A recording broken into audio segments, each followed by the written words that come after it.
guys, before we get into this insane story, I did want to say, please don't look any of this up. I know that's kind of contradictory, and I know that's going to egg some of you on to go and look this stuff up, but I promise it's not worth it. The show was really bad. It tanked, etc., etc. On top of that, there's this old saying that says any publicity is good publicity, so don't give them any publicity. What they did was kind of bad, and I don't want any new eyes on any of their stuff, so let's just move past it, and let's enjoy this funny story that happened to me in the past. This story was actually streamed live at twitch.tv/Scooch, so if you don't follow me there already, go ahead and give me a follow, because we do stuff like this all the time. Anyways, let's dive into it. Did I ever tell you guys... Dude, story time here. All right? Story time here.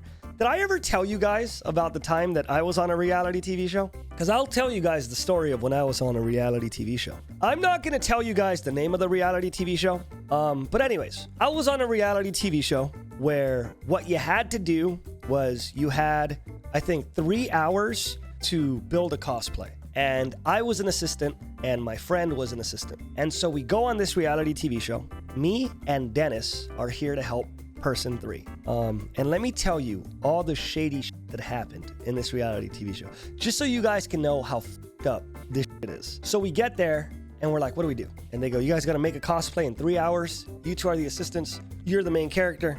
And then we go, what do we build the cosplay out of, right? They go, here's the stuff on stage. There's some fabric. There's random props from Party City. Let me explain to you guys what fucking happened, okay? So first off, we're sitting there and we're working on stuff, right? And I look up and it says 3 hours left on the clock, right? I look down and I'm like cutting somewhere or whatever. I look back up, 2.5 hours left on the clock. I'm sitting there like, what the fuck? I look down, I'm working a little bit more, 2 hours and 15 minutes left on the clock. And I'm sitting there and I'm like, what the fuck? What the hell is happening? And I noticed that every time nobody was looking at the clock, they were removing time from it. The timer, they were removing time from the timer when nobody was looking to make us crazy, panicked, and like work harder. Like, what the fuck? It's already been an hour, even though it's only been like 20 minutes. We were just like, what the fuck, right? Anyways, we're sitting there and we're making our stuff out of like the cheapest fabric on earth, right? And we're making our stuff out of like shitty props from Party City. Because that's what we thought the show was, right? The people we're going against, they walk up to the executive and they go, hey, we actually, we brought some stuff in our car. Could we also use that to construct our cosplays? And the guy was like, yeah, I don't see why not. So they had Worbla, which is one of the best materials to make cosplay out of, period, right? And they had very expensive fabric. They had a really good sewing machine, because these people were fucking costumers. Their job was that they made costumes, the people that we were going against. So they're like, can we use this random stuff that we have in our car? Pull out professional grade costume stuff. While we're sitting here tearing apart a fake tombstone from Party City to hopefully salvage some of the foam and make a sword out of it. They're over here whipping out genuine, real, honest to God, what the best cosplays in the world are made out of, right? So we're sitting there, we're working. Finally, right, at the end, your time is done. And now the judges are gonna look at your stuff. Cameras turn off.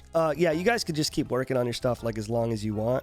We're gonna continue shooting in 3 hours. So if you guys wanna take a break, you guys wanna go eat or whatever, you guys could just keep working on stuff. Doesn't really matter. They turn off the cameras and we just sit there okay, fuck it. We'll just keep working on our stuff. The other people who had, again, professional grade shit, we're sitting there creating actual chunks of armor, making this crazy fucking elaborate thing, while we're just all right, well, taped this together. This kind of looks like a sword. Okay, well, this kind of looks like a sword. All right, whatever, right? The judges, check this out. This is the funniest thing on earth, right? 3 hours pass, and they go, hey, person A, can you walk up and down the runway with your costume? Cool. Boom, boom. Person B, can you walk up and down the runway with your costume? Cool. Boom. About 30 minutes later, the judges come. They weren't there the whole time. The judges come 30 minutes later. The judges walked into the room that we were in and were like, oh, here's a sword. Okay, this is costume. Cool. All right, cool. They never looked at it with the costume on or anything. Just oh, that's the fabric. That's the sword. Cool. And then they filmed the judges doing their reaction. And the judges, again, never saw the costume on or anything. Just filmed them being yeah, no, I think this is really good. I think blah, blah, blah. And I think this person wins. The person who, believe it or not, had professional grade costume making supplies, right? Anyways, long story short, show ends and we're kind of salty about it. So my friend Dennis posts on Facebook, like, I was just in this show and I was expecting to like have a good time, but a lot of not okay things happened on that show. For example, the producer of the show walked up on stage. I wish I was kidding.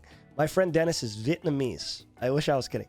He walks up on stage and he goes, I think your team's going to win because you guys got your own sweatshop worker. My friend Dennis is like, what? You know, like he looked at the producer. He was like, huh, okay. You know what I mean? Like, all right. Okay. And Dennis is a funny fucking man. He's done stand-up comedy before. He's a very funny guy. So he knows jokes and he knows barriers. But to have the producer of a show walk up to you and be like, get it? Asian? Ha! Sweatshop. So Dennis, he goes on Facebook. I wish I was kidding. He goes on Facebook. He's like, yeah, you know, it was like not okay. It was like very rigged. You know, we kind of got cheated out. And the guy told me I worked at a sweatshop. You know, I just didn't have a great experience. Producer's brother messages Dennis. And I wish I had the messages. I wish. Pause. Okay, here we're going to get a little bit meta and do this back and forth thing. I actually messaged Dennis after this stream to see if he had the message still. And guess what? He did. And it's a lot worse than I thought it was. So let's read it together. He said, dude, you're such a fucking... Your girlfriend cried because she made a shitty costume. LOL, your essay does nothing for her tarnished reputation. Hope her tears were worth more than either of your self-respect. Smiley face, bitch. Found a pic of you, by the way. And then he just sent him a picture of two guys cuddling. Fun fact, by the way, this was the son of the producer. It wasn't the brother. So if anything, that makes it just a little bit worse. Just calling him homophobic slurs, saying he couldn't take a joke. So bad. So bad. It literally so bad. And after that, ever since that, it's like, dude, reality TV shows are a fucking sham. But yeah, anyways, long story, and don't look up the show, guys. It's so bad. On top of that, giving any views to it, right? Like don't give them any views. Don't give them any blank. You know what I mean? But it's like legit. How weird is that experience? Random thing I never told you guys about. But yeah. Pay someone to animate it. No, I don't want this animated. There was a lot more that I possibly won't be able to remember. Here, you know what? I got an idea. This might be content. Let me ask my friend if he's online right now. And if he's online, dude, let me ask, if he's online, then let's talk about it. That'd be fucking content, huh? Dennis, please tell me you're home. I'm seeing if he's around. Because if he's around, yeah, dude, let's talk about it. Let's talk about it. Hey, everyone, I hope you enjoyed the video. Like and subscribe if you enjoyed the content. Also, like I said before, I did message Dennis after I did this live stream, and he did give me some more information about the stuff. If you guys want to hear the whole story and me and Dennis going back and forth about this terrible experience, let me know in the comment section below, and maybe we'll stream it. It'd be a fun time. I love Dennis. We're like besties. Anyways, that's all I gotta say. Here's your second reminder to like and subscribe, and I will see you tomorrow.